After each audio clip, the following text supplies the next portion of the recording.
Boa noite, boa tarde e bom dia para o dia de amanhã, que é o 13º domingo do tempo comum. Nós ouvimos no domingo passado sempre o Evangelho de Lucas, onde houve uma confissão, reconhecimento que Jesus é o Cristo, e a partir disso Jesus hoje vai então ensinando como é que ele é o Cristo. Sendo Filho de Deus, qual é a missão que ele recebeu do Pai? E hoje então o tema é da vocação. Vocação, na primeira leitura, será a vocação de Eliseu, que era um lavrador, até de família bem rica, poderíamos dizer, daqueles tempos, e, no caso, Jesus, que também explica o que significa seguir, ser seu discípulo. Ouçamos a primeira leitura. Leitura do primeiro livro dos Reis. Naqueles dias, o Senhor disse a Elias: vai e unge a Eliseu, filho de Safate, de Abel-Meulá, como profeta em teu lugar. Elias partiu dali e encontrou Eliseu, filho de Safate, lavrando a terra com 12 juntas de bois. E ele mesmo conduzia a última junta. Elias, ao passar perto de Eliseu, lançou sobre ele o seu manto. Então Eliseu deixou os bois e correu atrás de Elias, dizendo: deixa-me primeiro ir beijar meu pai e minha mãe, depois eu te seguirei. E Elias respondeu: vai e volta, pois o que te fiz eu? Ele retirou-se, tomou a junta de bois e os imolou. Com a madeira do arado e da canga, assou a carne e deu de comer à sua gente. Depois levantou-se, seguiu Elias e pôs-se ao seu serviço. Palavra do Senhor. Graças a Deus. O Salmo responsorial, Salmo 15, ele diz assim no refrão: ó Senhor, sois minha herança para sempre.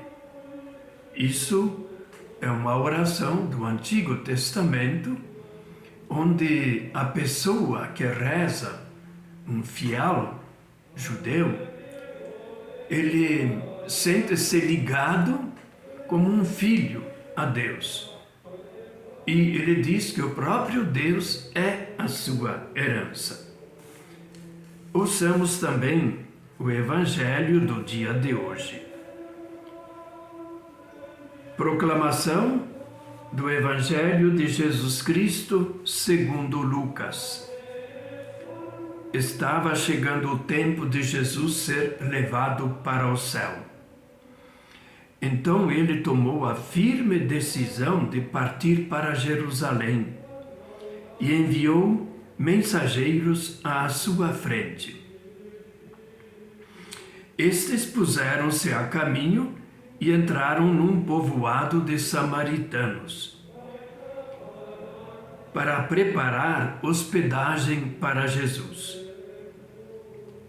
Mas os samaritanos não o receberam, pois Jesus dava a impressão de que ia a Jerusalém.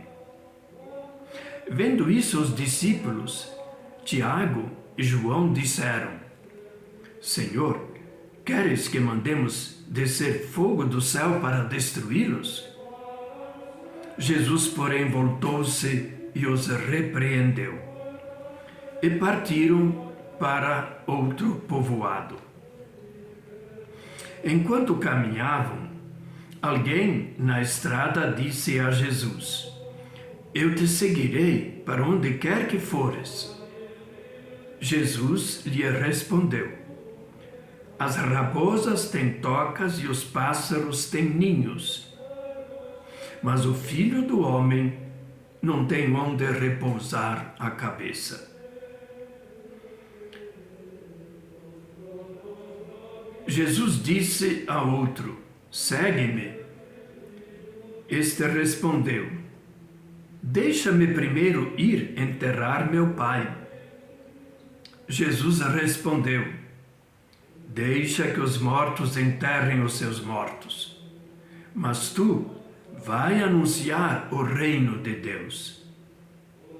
Um outro ainda disse: eu te seguirei, Senhor, mas deixa-me primeiro despedir-me dos meus familiares. Jesus, porém, respondeu: quem põe a mão no arado e olha para trás não é apto para o reino de Deus. Palavra da salvação. Glória a vós, Senhor. Irmãos e irmãs, os textos são muito claros hoje, nem haveria necessidade de explicações. Mesmo assim, vamos olhar mais de perto o que a gente ouve e o que está escrito. E também o que não está escrito nesse Evangelho. Para entender a figura de Elias, disse aqui que Deus mandou ele ungir, escolher, para substituir ao próprio Eliseu. Ele, no capítulo 19, no início, aqui nós começamos no versículo 16b, mas no início desse capítulo ele se apresenta como uma pessoa derrotada. Ele pensa assim: tudo que eu fiz para defender o verdadeiro Deus, o nosso Deus que nos tirou do Egito, diante de tantas opções de deuses estranhos, estrangeiros, deuses dos cananeus, ele defende a fidelidade. E houve conflitos. Ele chegou a provocar assim uma espécie de massacre, não é, de servidores, profetas chamados de Baal. E aí ele foge da raiva, da ira da rainha Jezabel. Jezabel era uma estrangeira. E aí ele vai fugindo para o sul. Chega até o deserto da parte sul, onde acabam as cidades, né? E ele continua fugindo. Aí já quase morto de cansaço, com sede e fome, ele se prostra numa pequena sombra de uma pequena árvore e é acordado 2 vezes por um anjo que o toca e acorda e diz: come este pão, bebe esta água, porque tens muito caminho ainda por fazer. Ele faz isso e finalmente chega lá ao Monte Sinai, e aí Deus é que comunica para ele que a missão dele vai continuar através de discípulos. Então esta é a mensagem, não é?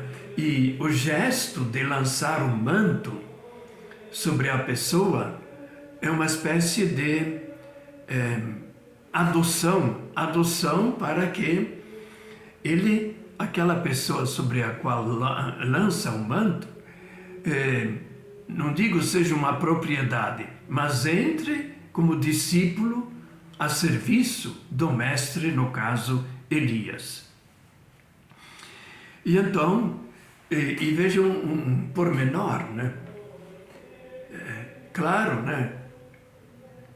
O Eliseu era um lavrador, mas não era um pequeno proprietário, a família dele, não é? Era uma espécie de fazenda. Hoje a gente poderia dizer que Deus chega lá e manda lá o filho de um fazendeiro que tem lá tratores, 10, 20, 30 máquinas colheitadeiras e diz: vem, segue-me. Então esse é o contraste, né? Quer dizer, um seguimento feito por Deus, em nome de Deus, um convite, é uma responsabilidade muito grande. E ele responde prontamente. Prontamente veremos no Evangelho que nem tanto. Ele recebe ainda a permissão de se despedir da família. E o que importa aqui é a ruptura. Ruptura com o que era para ser o que a gente não sabe bem o que. Seguir um profeta que tinha uma vida ambulante. Então, esta cena, não é, mostra uma decisão muito firme. E essa ruptura está marcada com... Ele estava com a 12ª junta de bois, arando, preparando a terra para ser semeada, não é? E mata aquela junta de bois, imola, não é? E com a madeira, não é, da canga e do arado, ele faz um churrasco de despedida para os familiares. Então é um gesto de ruptura. Agora eu vou servir a Deus pelo convite do meu mestre Elias. Então, o Evangelho, né, ele também fala de vocação. Domingo passado nós escutamos que Jesus foi reconhecido como Messias por Pedro e logo depois Jesus já anuncia que deve seguir o que ele vai dizer. Começa então a explicar como é que ele é o Cristo, como é que ele é o Messias, qual a vontade do Pai do céu, que ele chama de meu Pai, não é? A respeito da sua missão. E aí vai haver um conflito, né? E esse conflito aparece na narrativa de hoje. Quer dizer, algo novo está acontecendo. Exige uma ruptura para criar esse algo novo.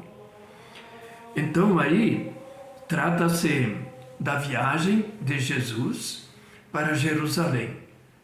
A viagem que ele sabe e já começou a avisar que não vai ser para ser proclamado rei de Jerusalém, de Judá, de todo o povo de Deus, nem para expulsar os inimigos, os romanos, e purificar o templo, mas ele vai entregar a sua vida pela nossa salvação, mas ao terceiro dia ressuscitará. E aí a expressão, né, Jesus tomou a firme decisão de ir para Jerusalém. Jesus decide, não fica duvidando, sabe o perigo que vai enfrentar, mas ele quer cumprir a vontade de Deus. Então ele vai resolutamente. Podemos imaginar que ele fica não atrás de todas as outras juntas, né, de boi, mas Jesus vai em frente e ele é seguido. E aí manda apenas mensageiros. E aqui explica-se também que era para hospedar. Havia um conflito permanente entre os samaritanos, que tinham apenas os primeiros 5 livros da Bíblia, chamados Pentateuco ou também a Lei de Moisés. E esse conflito já era centenário, de uns 2 séculos ou mais, né? E com isso, os samaritanos percebem, está na cara, a gente diria hoje, está na cara que Jesus e as pessoas que o seguem vão para Jerusalém. Não querem nem saber, fecham as portas para hospedagem. É o mesmo Jesus, né, que Lucas descreve, e só ele, quando nasce em Belém, não encontra nenhuma hospedagem, mas se aloja lá com Maria grávida, pronta para dar à luz, num porão de uma casa onde tem animais, né, abrigados. Então é esse mesmo Jesus que agora é rejeitado pelos samaritanos. E os discípulos, Tiago, vejam que nós temos um trio, Pedro, Tiago e João. Pedro tem um irmão, André, mas Pedro aparece junto sempre com os dois, João e Tiago, que são irmãos. E eles dois, então, ferrenhos defensores de Jesus, aí eles dizem: Jesus, podemos amaldiçoar essa gente? Pedir para que um raio caia do céu e os parta? E Jesus disse: calma, paciência. Jesus sabia que esses samaritanos haveriam de se converter, como nós sabemos, pelo livro dos Atos dos Apóstolos, do mesmo evangelista Lucas. E aí eles vão para outro lugar, como uma missão, né? E enquanto estão caminhando, aí tem 3 convites. O primeiro Jesus chama, não é? O primeiro diz: eu te seguirei para onde quer que fores. O segundo que ele vai chamar, não é? E então uma pessoa assim parece muito disposta. Mas o que estava na cabeça da pessoa que diz isso? Provavelmente o que pensavam também os discípulos, né? Que Jesus ia tomar conta do poder. É claro que a hospedagem não vai ser em qualquer lugar, né? E aí então Jesus responde para esse que se apresenta: as raposas têm tocas e os pássaros têm ninhos. Quer dizer, durante o dia trabalham para a alimentação, de noite tem lugar para o repouso. Mas o Filho do Homem não tem onde repousar a cabeça. Então, seguir a Jesus exige sacrifício, exige decisão firme, passar também ao relento, né? Passar frio ou apanhar chuva, né? E agora o outro é que Jesus convida: segue-me. Ele respondeu: deixa-me primeiro enterrar meu pai. Quer dizer, olha, eu não posso deixar meu pai, não é, tá idoso, enterrar meu pai. Isso significa o quê? Anos. O seguimento de Jesus exige uma resposta imediata, não ir adiando.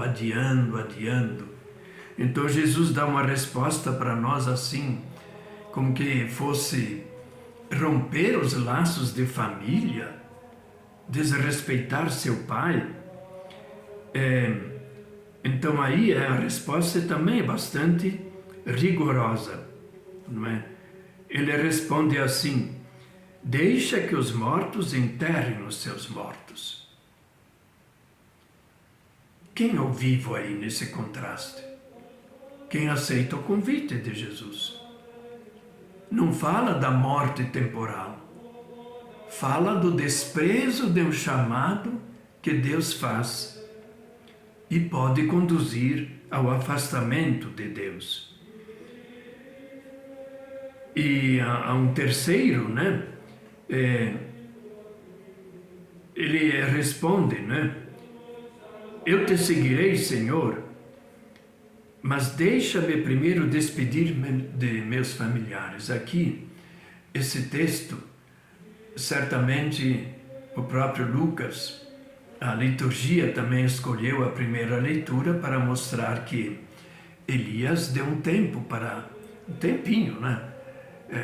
Para Eliseu se despedir dos pais através de uma festa. A Mateus ele diz, segue-me, o evangelista Mateus. Mas Mateus nós sabemos que ele decide seguir a Jesus sim, mas Jesus permite que ele faça um banquete para os colegas de trabalho dele. Depois vem até a crítica, não é, dos fariseus, né? Aqui não. Então, quem coloca a mão no arado, quer dizer, está aí para trabalhar, está aí de corpo e alma para seguir o Mestre. Então, ele não pode ficar olhando para trás. Então, o que nos ensinam esses chamamentos, né? Evidente, né, que mesmo na vida de uma pessoa, não é só para vocação religiosa ou vocação sacerdotal, mas mesmo para o casamento, né? Tempo de namoro, você não pode ficar namorando namorando a outra, não é? Toda hora. Tem que se decidir. É com esse que eu vou e com esse eu fico firme. E larga tudo de lado, né?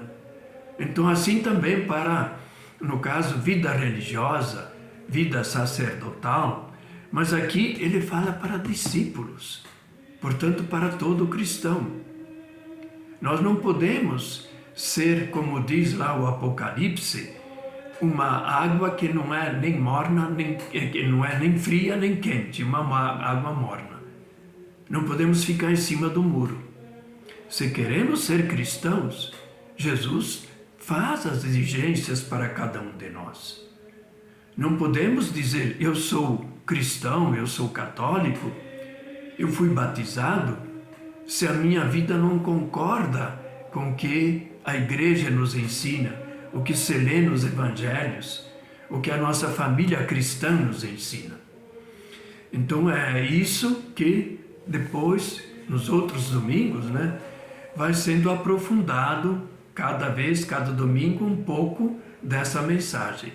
Aqui Jesus se colocou resolutamente para ir a Jerusalém.